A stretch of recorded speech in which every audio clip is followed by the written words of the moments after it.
The following is an original production of AZPM News.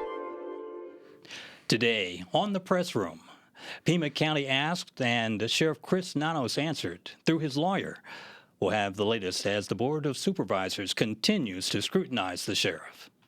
Plus, we introduce you to one of the University of Arizona's newest Guggenheim Fellows. Our panel of journalists gets you up to date with the latest stories. We're in the press room, and it's coming up next.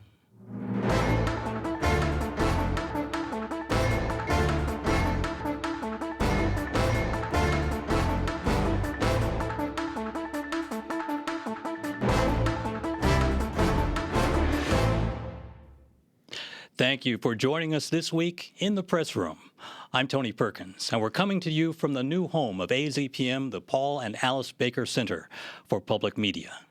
And joining me in the studio, John Washington of Lookout, Angela Gervasi of AZPM News, and Tim Steller of the Arizona Daily Star. Thanks for being with us today.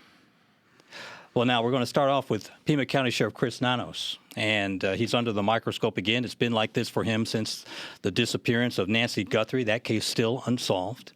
And now he's under scrutiny from the Board of Supervisors, and there is the chance he might be removed from office. John, what's been going on with Chris Nanos this week? Well, a few weeks ago, the supervisors sent to Chief Nanos a list of questions that he is required to answer under state law. And if he doesn't answer them satisfactorily, then he could potentially be removed. And we got those answers on Tuesday of this week through his lawyer.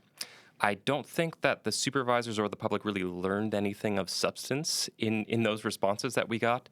There was a lot of deflection and plenty of self-defense.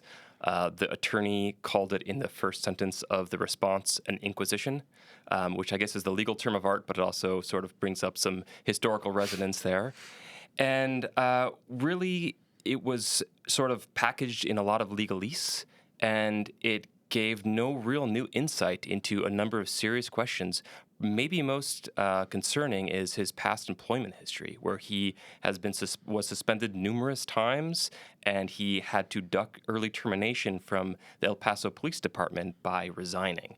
And the attorney said that that is actually immaterial to the current situation. But I think speaking from the public perspective, that is actually of quite serious concern right now with this, what I would say, sort of broken trust and loss of confidence in the sheriff. Angela, the Nanos statement came from his lawyer. Sheriff Nanos did not appear at the Board of Supervisors himself. What was the reaction from the supervisors about that? Right. So I spoke to Supervisor Matt Hines and Supervisor Jen Allen yesterday, and neither of them were very impressed with these responses. As John mentioned, Supervisor Allen said there were no real surprises in this letter.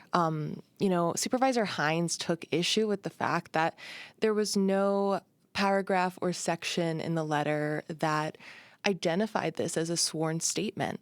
And under this Arizona statute, which is a very old sort of statute, very old law, this is supposed to be a sworn statement made under oath. Now, Nanos's attorney has recently responded to that and said, well, the supervisors didn't specifically ask for a sworn statement, so it's become this sort of back and forth. Under that law, the supervisors can potentially remove someone from office if they don't satisfactorily respond. And, I asked Supervisor Allen, do you think that's a possibility? And she said she thinks that would be a stretch. So there's really a lot of unknowns about what's going to happen next. The next meeting isn't until May 13th. And Tim, that statute, I think it goes back to territorial times. What it is about Arizona where we switch back to or refer back to territorial statutes? I mean, when people have a need, they look for the laws wherever they can find them, right? And so actually in this case, the Maricopa County Board of Supervisors recently called their county recorder to speak before them under oath, under using this law, which is, I believe, why the Pima County Board of Supervisors got the idea of using the same law. It had not been used for a long time before the Maricopa County Maricopa County Board used it. And yeah, I mean, theoretically, it gives this right. So it allows the board to demand these answers, as my colleagues have said, under oath, which they didn't do. And, they made the request citing this law. So I don't believe that it was an oversight that they didn't do it. Personally, I don't believe that it was an oversight that they didn't do this under oath, but it's true that the supervisors didn't say you must do this under oath, pinky swear, and all that stuff. But again, it comes down to whether this matters. Nanos' attorney has said that Nanos is quite willing to attest to all this under oath if that's what's required. But really, all that matters is whether there's 3 votes to move further on this. And there's probably 2 votes to move further. Matt Hines, the supervisor, has been spearheading this. And Steve Christie, the only Republican on the board, may be leaning that direction. The other 3, all Democrats like Hines. I don't know. I don't see any of them wanting to remove a fellow elected official from office at this stage. And even if they don't take that step, however, there is across-the-board bipartisan dissatisfaction right now on the Board of Supervisors with Sheriff Nanos. Yeah. And, up to this point around whether or not he was responding under oath, he also hasn't shown face at a supervisor meeting for a long time. They have had discussion of him on their agenda, I don't know how many times in the last 2 years at this point, and he hasn't showed up in just about as long. Mm-hmm. Yeah, Matt Hines mentioned that on Tuesday's Board of Supervisors meeting, there was a proclamation to celebrate corrections officers from the Sheriff's Department. And there were, a couple dozen deputies there, or corrections officers. And, Nanos wasn't there to support them. All right. Well, let's move on to the Tucson City Council and free rides on city public transportation, fare free rides under the spotlight again. Tim, whenever the city faces budget challenges, the free bus rides comes into play. Yeah. What's different this time, if anything? Well, I guess this is the first time they've had a significant deficit that they were trying to overcome while they were also providing fare-free transit. And so this naturally comes up as a way to cut costs. The city believes they could make around $8.5 million if they reinstated the previous fare structure, so that could theoretically really help address a deficit. But the city manager has come in with a budget that would be balanced and include fare-free transit continuing. This week, the council had a proposal that would have opened up discussion to try to get community feedback on fare-free transit, and that was voted down 4-3 by a board majority that really has continued to be, very supportive of fare-free transit. John, the status quo likely to continue. How much patience will people who oppose free bus fares have? Well, I don't know what they can really do about it because this has been on the agenda as well numerous times over the years. And every time that it comes up, there seems to be some serious discussion about re-implementing fares, and it gets pushed back. Right now, it's pushed back, I think, at least until next year and maybe even until 2028. The thing is, there is another sort of way to look at this is, well, there would be some obvious revenue gain if they were able to implement fares again. There's also an upfront cost. They need to put in the infrastructure to collect those fares. And there's also another sort of more complicated long-term vision around actually maintaining free fares, generates more revenue from merchants across the city. And there have been studies in other cities that have gone free fares that have shown that actually a tax increases is pretty significant. Well, how about this? There are some states and some cities that have changed their free fare policy. Right. I think in Washington State, there are some places where it says that passengers under the age of 18 can ride free. Have any of these options been discussed? Is that a possibility? Yeah, they've talked about sliding scales. They've talked about maintaining some portions of the transit system free or lower cost than others. There's a lot of different ways to sort of crack this subject, but for now, they've just kicked the can down the road a little bit, and everything's going to remain free for the time being. All right. Switch over to politics, and Arizona Senator, U.S. Senator Ruben Gallego found himself in the news after a statement he made about ex-colleague Eric Swalwell. Swalwell pushed to resign Congress over sexual assault allegations. Tim, how deep is the situation Gallego finds himself in? Well, so far as it pertains to Eric Swalwell, it's more of a campaign of innuendo regarding Gallego than it is that there has been any specific allegation against him related to the allegations against Swalwell. Nobody. There have been rumors that someone was going to come out and make an accusation against Gallego himself, but that hasn't come to be. There have been lots of people trying to spread even photoshopped photos showing Ruben Gallego in compromised positions. But again, there's nothing solid there. This week, my analysis of it this week was that he kind of boxed him in by portraying himself as the kind of male whisperer, the person who could meet macho manly men where they are, that is voters, and that's a nice thing, but it also has a flip side, a dark side, and that's maybe the side that Eric Swalwell is on, and now it reflects badly on Ruben Gallego. Angela, with all of this going on, is this a threat to Gallego's political future? He was once mentioned as a presidential hopeful. Yeah, just a few weeks ago, he, sort of changed his perspective or position on whether or not he will consider running for president and said he wanted to look into the possibility. I think it's really hard to say. I think this is a pretty severe situation he's found himself in, but it's important to remember that I often forget that we're still so far away from the presidential election. Sometimes it doesn't seem that way. I think this would be a very different situation if the Democratic primaries were coming up in a few weeks. It's so early. I guess we'll see if he even announces a campaign or can regain momentum. Now, looking at Arizona's other U.S. Senator, Mark Kelly, he's building a reputation in terms of fundraising. He made $13 million, according to AZPM's reporting and Cronkite News, just in the first 3 months of 2026. John, is a Kelly presidential candidacy looming? You never know. I mean, I think both of our senators are potentially being seen as either VP picks or maybe frontrunners. Anytime Politico writes an article about you and how much money you've raised when you're not even in an election year, that's probably a good sign.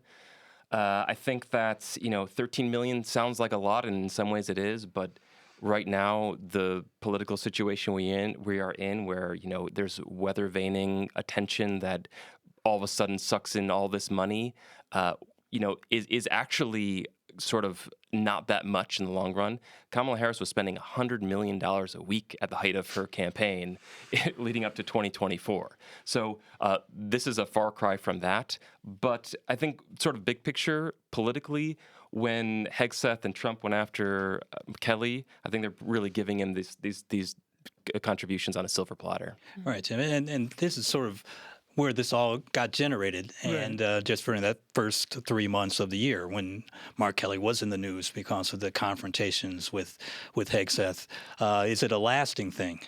Well, I mean, everything builds on itself, so he kind of built his own name recognition and such by appearing in that video where these 6 members of Congress said that members of the military do not have to obey illegal orders. That was about 5 months ago, I think. The seditious 6. Yeah, So that's when Hegseth and Trump went after Kelly, and as this reporting has shown, that's also when Kelly's fundraising skyrocketed. So, I mean, theoretically, someone like Kelly could go from being a front runner for vice president to a real challenger for president. I mean, he's certainly got the resume for it, being a former combat pilot and astronaut. Now, John, you had a story in Lookout, a case about a federal judge that ordered the release of a transgender migrant and migrant rights activist and organizer from Venezuela. That's right. The judge said that, this case is null and void. She was detained by ICE since March. What exactly happened? Tell me some details. So Carla Sanz, she is a asylum seeker from Venezuela. She's a transgender woman. She crossed the border into Texas in 2024 and applied for asylum immediately.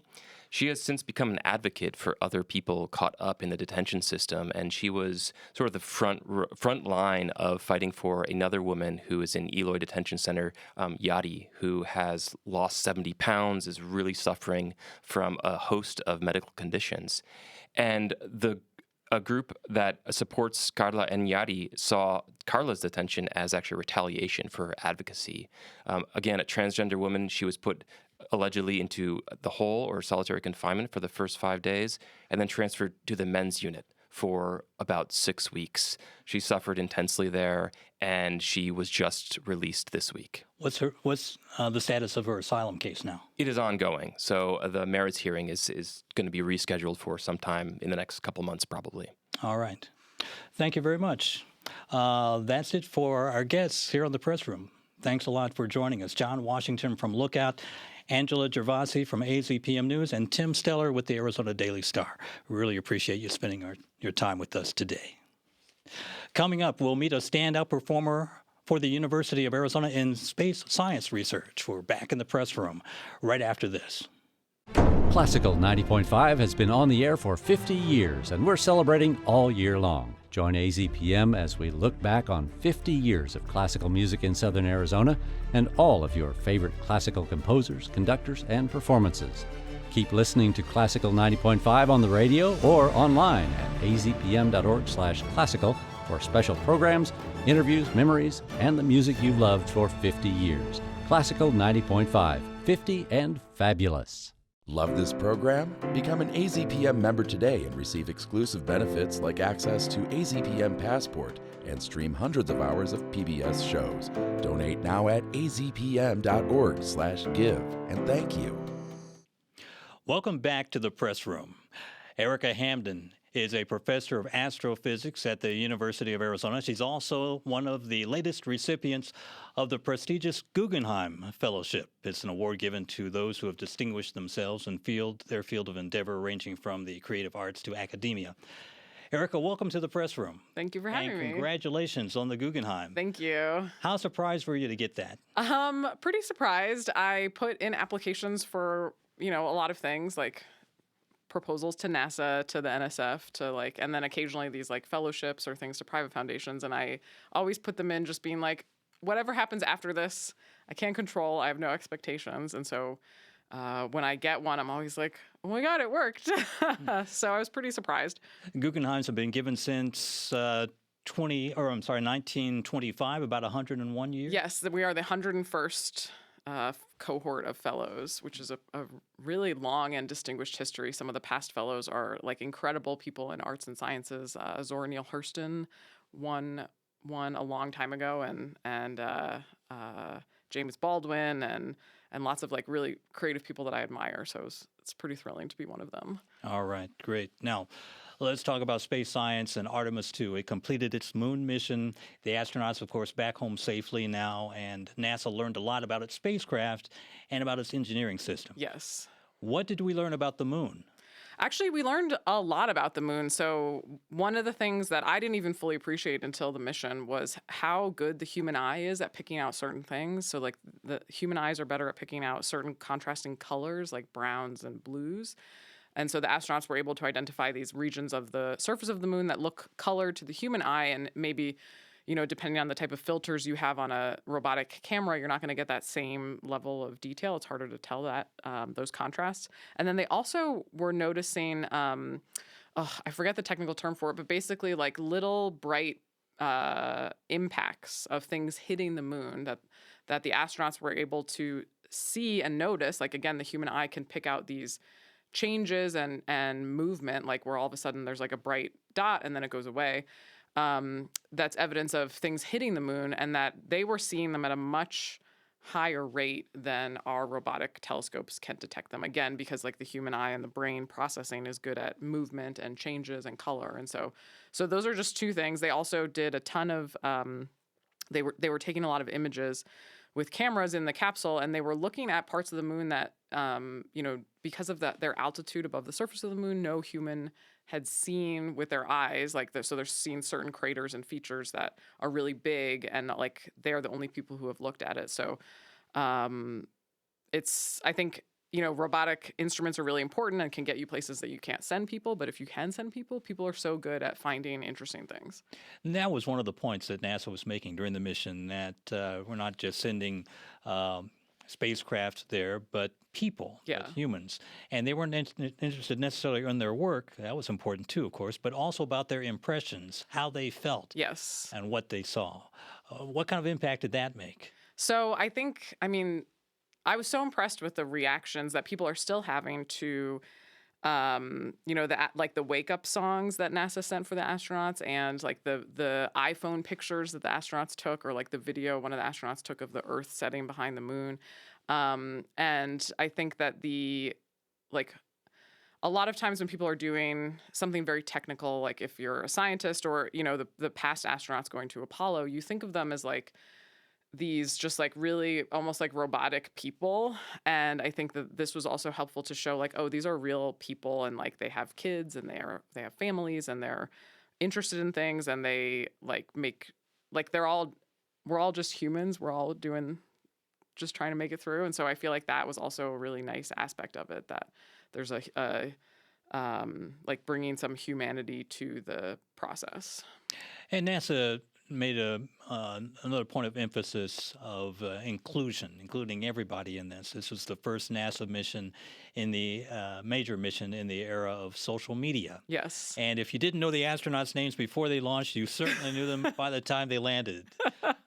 With social media, how much of a difference did that make in Artemis 2? I think I think it makes a huge difference in the impact that it has. Like, it was so funny to see random people posting on the internet, like, oh, I woke up and checked on what my best friends, the astronauts, were doing. Like, people who didn't necessarily care about space the week before were so invested in it and were following along. And I especially want to contrast that with, like, the Apollo program, where all of the activity that NASA was doing was mediated through kind of the network television and the structure that like imposed. Whereas now NASA can have a live feed on YouTube. They post videos on their Instagram and all their other social media accounts, and it makes it much more immediate that people can feel like, oh, they're following along. They can like see where the spacecraft is. They're just like much more of a participant in it, and it doesn't require some news person deciding like, oh, this is interesting, we're going to show it. It's up to the person engaging with the social media. And so I think that actually reaches a much larger audience and makes people feel way more connected to it. There's a little bit of like the parasocial relationship that forms in social media, where you have like people are following along with someone and feel like they build a relationship with them. And I think that for the purposes of like promoting science and investment in that kind of area, I think it's really good for people to connect with the astronauts, and also with the people in mission control was another thing that like the mission control people became like minor celebrities too, and like the science desk and how like excited they were. It was so like wonderful and moving actually to even see the people in mission control. And before the mission began, and also during the early stages, there was some stories in the mainstream media and also in social media that this was similar to an Apollo-era mission, Apollo 8, and some of the been there, done that kind of thing. By the end, it was a brand new thing. Yes. Yeah, people got on board, and I mean it's similar in that we are going to the moon and they didn't land. Apollo 8 actually orbited the moon, and they were much closer to the surface of the moon than what the Artemis 2 trajectory was. But otherwise, it's totally different. It's like different rockets, different capsules, different technology, mostly better, I would say. But even if you wanted to right now, you can't build a Saturn V rocket, and you can't build the Apollo era capsules because the people that did it, the supply lines, all the drawings, like they're all long gone. And so, even if you did it once, you're building entirely new systems. You still have to do all the same tests. And so to me, I'm just like thrilled that we're going back at all, because I've spent my whole life admiring Apollo. And now I'm like, oh, it's like happening right now. I saw it mentioned once that Artemis 2 aimed for two things, either aimed for the mind or for the heart. Which of those two do you think carried the most weight? Oh, I mean, I think that the heart won by a lot. I feel like people loved seeing like just how enthusiastic everyone involved was, like how much the astronauts cared, how much all the people in mission control cared. Every single person at NASA cares so deeply about it and wants everything to succeed.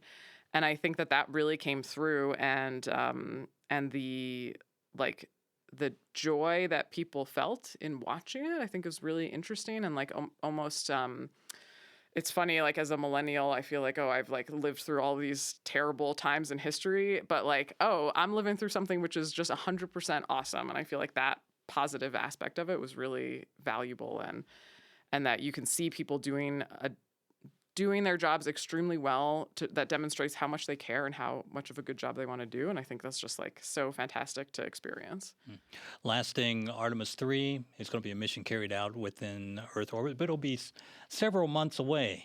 Will there be still the same amount of excitement? So I think Artemis 3 is not going to have humans on it. I'm not actually sure, but I think that it won't be the same, like because they're not going to the moon. I think the next mission where they send people to the moon either to orbit or to land, like, is going to be similarly thrilling. I think people will be following Artemis 3 because of how much they engage with Artemis 2. And I think, we care a lot about how the additional, like the lander that they're going to test, some of the additional tests that they're going to do are really important for the next thing. But I think the views of people so far, and like the way that you could immediately like get images, you could like see where the dot of the spaceship is as it's moving around. And I think, like, for me, I would check in on the YouTube and see the moon getting bigger in the window. And like that sense of scale is so important, I think, for why people connected with it. All right. Erika Hamden, thank you for joining us. Really appreciate your time. Thank you. And that wraps up this edition of The Press Room. I'm Tony Perkins. For all the staff and crew at The Press Room, thanks for being with us. And we'll see you next week.